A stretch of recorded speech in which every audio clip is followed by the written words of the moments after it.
أعوذ بالله من الشيطان الرجيم.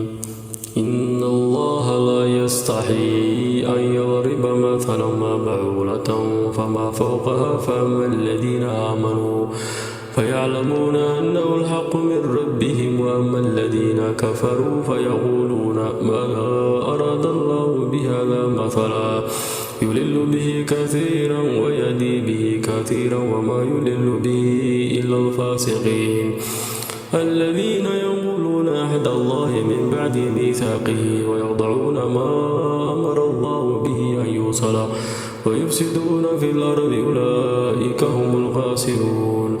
كيف تكفرون بالله وكنتم أمواتا فأحياكم ثم يميتكم ثم يحييكم ثم إليه ترجعون.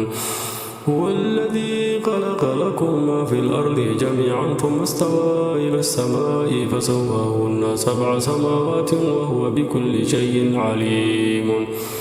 وإذا قال ربك للملائكة إني جاعل في الأرض خليفة قالوا أتجعل فيها من يفسد فيها ويفسد ويسفك الدماء ونحن نسبح بحمدك ونقدس لك قال إني أعلم ما لا تعلمون.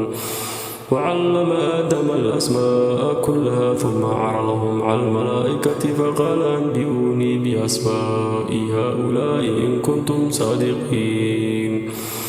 قالوا سبحانك لا علم لنا إلا ما علمتنا إنك أنت العليم الحكيم.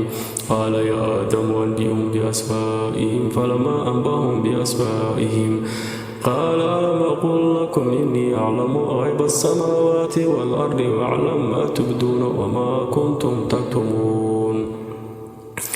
وإذ قلنا للملائكة اسجدوا لآدم فسجدوا إلا إبليس أبى واستكبر وكان من الكافرين. وقلنا يا آدم اسكن أنت وزوجك الجنة وكلا منها رغدا حيث شئتما ولا تقربا هذه الشجرة فتكونا من الظالمين. فأزلهما الشيطان عنها فأخرجهما